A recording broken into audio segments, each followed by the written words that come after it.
All right, folks, let's get the party started. It's a Saturday. It is the 8th day of May, 2021.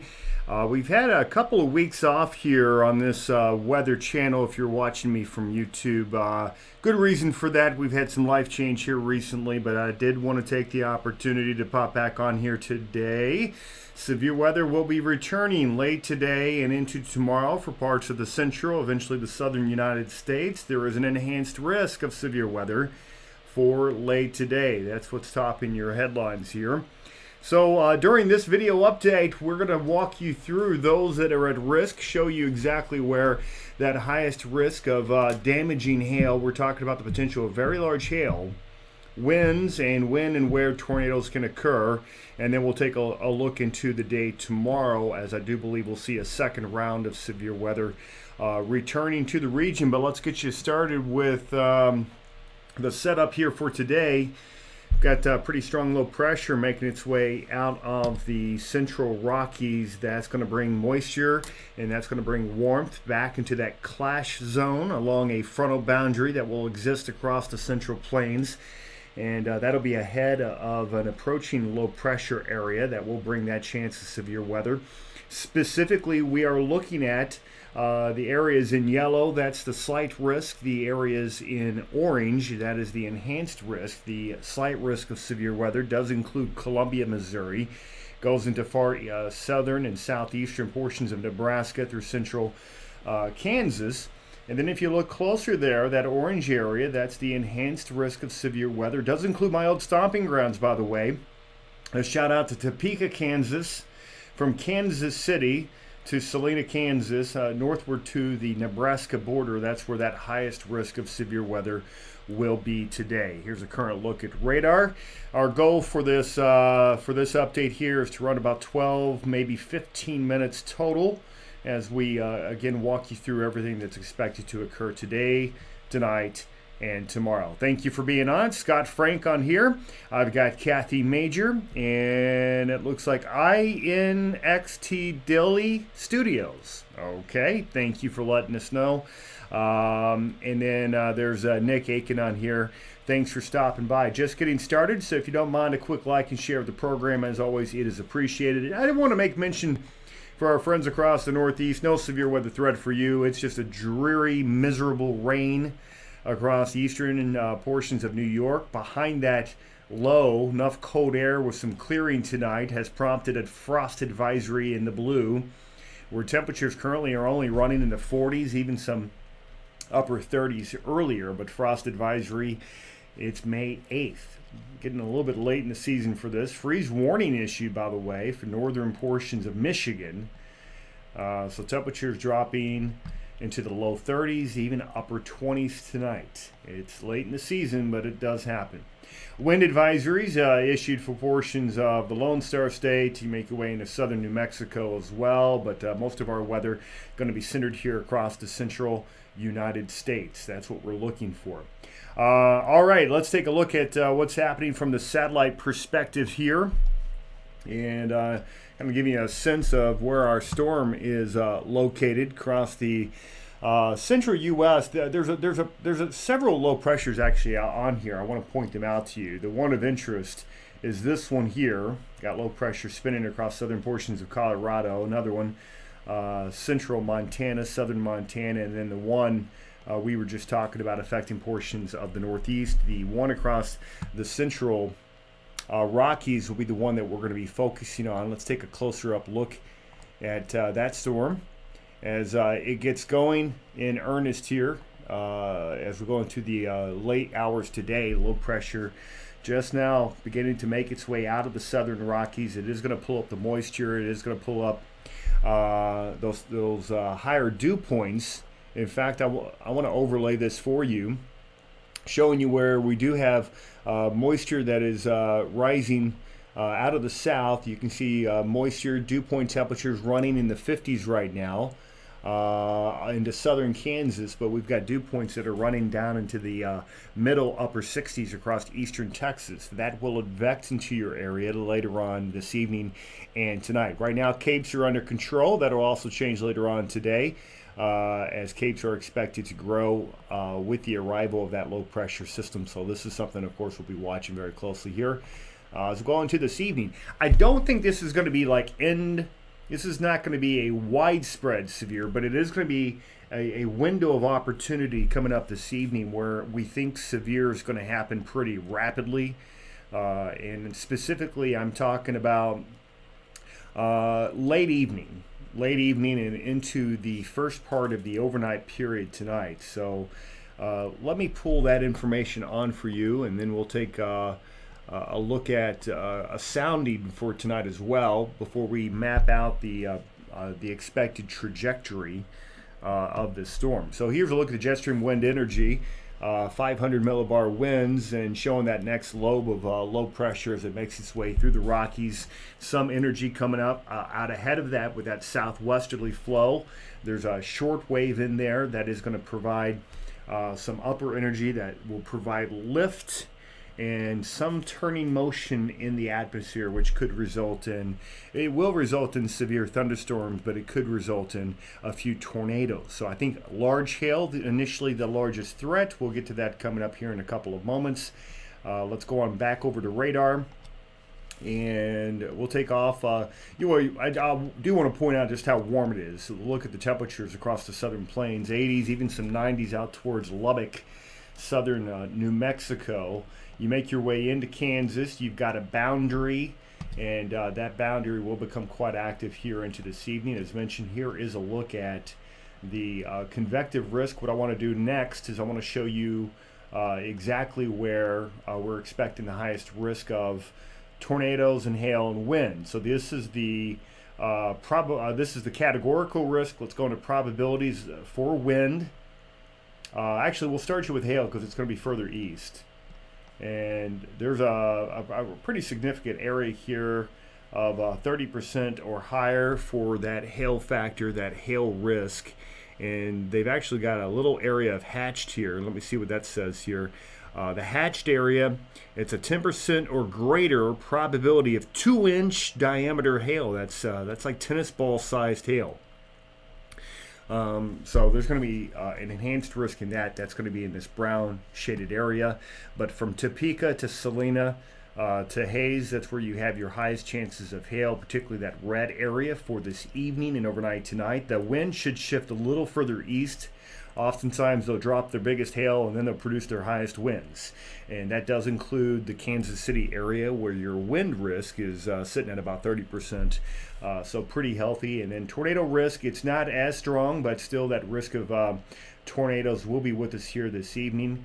There's a look at your tornado probability, sitting at about 5% from north central Kansas through northeastern Kansas. It does include Manhattan and Topeka, including Salina, Kansas as well, or Salina, excuse me.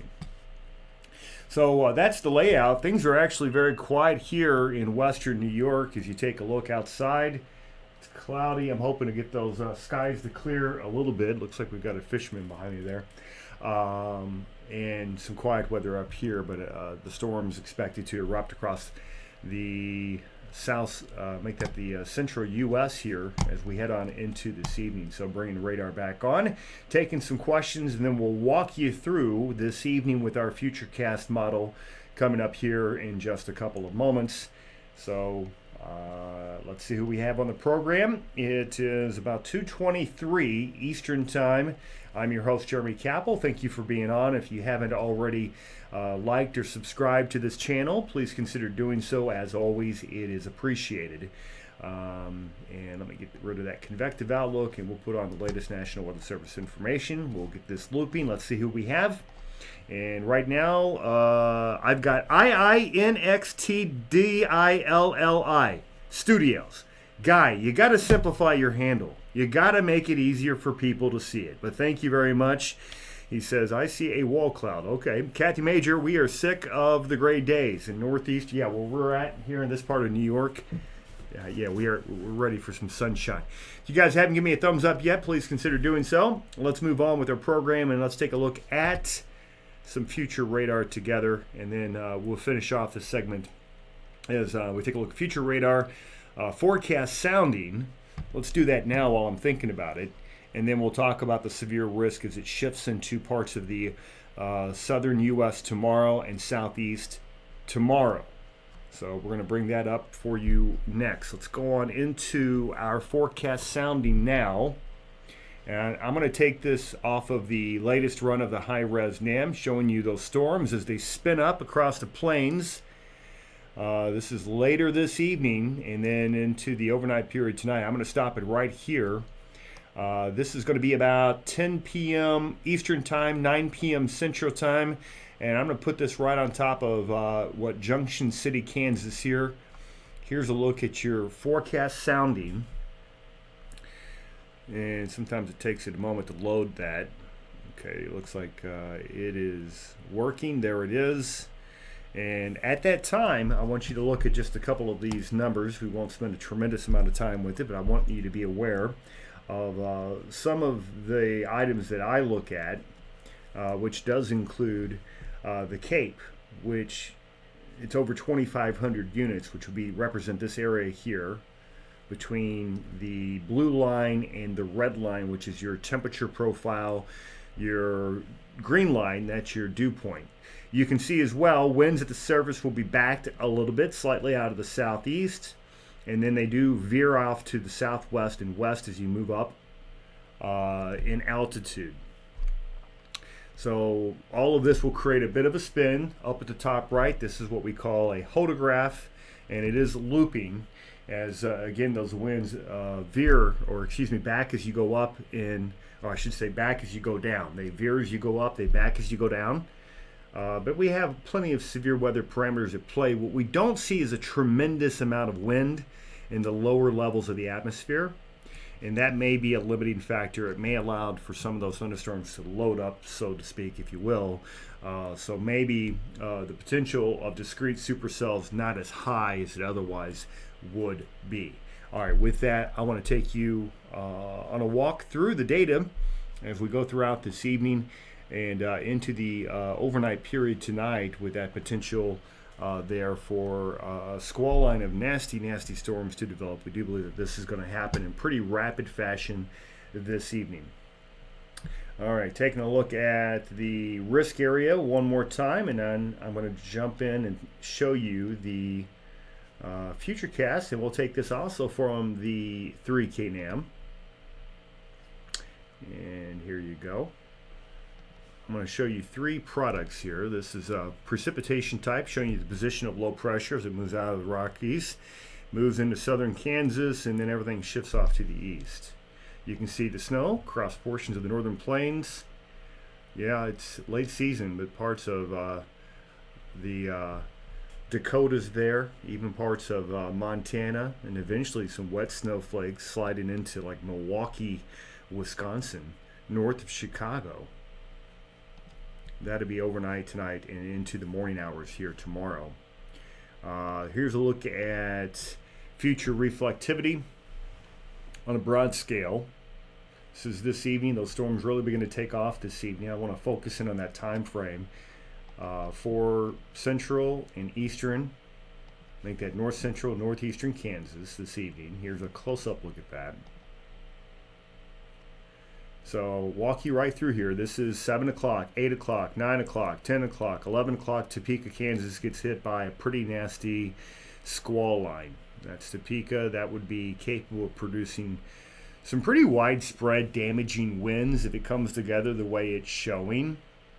So the tornado threat will be limited, but the hail threat will be legitimate, especially at the beginning when these storms are just taking off. And then we'll see again that change over to more of a linear wind threat with the possibility of a spin up along the apex of any bowing segment that we see within that squall line that is expected to develop here later on today. All right, with that being said, it is 2:28. Going to show you the threat for the day tomorrow coming up here in a couple of moments. I got Liz in on here. And then there's a Mobile Armored Strike Command. I taught myself on how to read those soundings, and yeah, there's a lot of information condensed on to those soundings, and you really do have to have a trained eye. That's just all there is to it. And all right, so any questions before we move on into the day tomorrow? Again, the threat for hail will be largest this evening before transitioning over to that potential of straight line wind, damaging winds, and also the possibility of tornadoes, mainly spin up variety. Also going to show you what we're expecting into the day tomorrow coming up next as well. So, all right, and I'll go ahead and put that on now while I'm thinking of it. The risk of severe weather will be shifting into the southern plains, the middle Mississippi River Valley, where there's already a pretty sizable slight risk of severe weather. So this will be starting in the morning tomorrow, but really most of this should occur during the afternoon with heating tomorrow. All right, futurecast for North Georgia, says Chris. All right, we can do that. Jim Perry, that's the professor in the house. Wanting to thank us for the update as always, Jim. It's our pleasure, and thanks for being on. Good friend, dear friend to the family. All right, well, let's move you into the southeast. Someone wanted to know about Georgia. Let's take care of south central U.S., and then we're going to take care of the southeast. So we'll be able to loop everybody in on this Futurecast radar here. And Futurecast, come back to me. Oh, looking at the wrong product. All right, here it is, and I'm going to show you that now. Here we go. All right, come back over. Main weather computer should have this. Pop this up, and I like this. This is a better view. Let's do this one here. All right, so let's walk you right through this, and we will start you with the now. Storms begin to pop across northern Kansas here by 7 o'clock this evening, and then you see that squall line as it rips through portions of eastern Kansas and western Missouri before dying overnight tonight And then any risk of severe will be limited into the day tomorrow for south central U.S. So I'm gonna pause it right here. This is actually getting into the day tomorrow. And this is in the morning. Well, no, this is tomorrow afternoon. I'm going to stop you right there. So squall line from eastern or western Kentucky all the way down into eastern Texas. So let's move into the southeast because that's where the focus will be here by late tomorrow. And a gentleman wanted to know about Georgia. So here comes that line, and the northern part kind of dissipates late tomorrow, but you could see some shower activity. Nothing severe. It does not look like Georgia will be affected by the severe tomorrow. But a greater risk will be probably here. This is going to be the mid-Mississippi River Valley, lower Mississippi River Valley into the day tomorrow. Let's see where my, let's go. I'm going to bring up Mississippi and Louisiana. Well, we can use this. So this will be starting here. 4, 5 o'clock, 6 o'clock, 7 o'clock, right here. Southern Arkansas, northern Mississippi, northern Louisiana. And then that will drift south and east as we go throughout the evening and overnight period tomorrow night. All right, that is your update. Hopefully you guys took something away from that. We appreciate, as always, all of our friends for being on here. If you haven't liked, shared, or subscribed, please consider doing so. And don't forget, you can also follow us on our other social medias. I have a presence on Facebook, Twitter, Instagram, Rumble, Parler, and don't forget our esteemed patrons. We can't do this stuff without our patrons. At last check, 114 of you guys, more than 70% of the way to our goal. So thank you very much for that. Thank you for being on. And we'll leave you. You're welcome, by the way, and Chris on here, and Scott. Appreciate you guys. But I'll continue to monitor the situation. If it looks like I need to be on this evening, I will jump on. I will be monitoring. Right now, I'm just expecting severe wind and hail. If it looks like that severe threat will go up, I will pop on with an update this evening, specifically for my friends in Kansas. So thanks for being on. You guys enjoy the rest of your weekend. Stay safe, and we'll talk to you soon. Bye.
Thank you.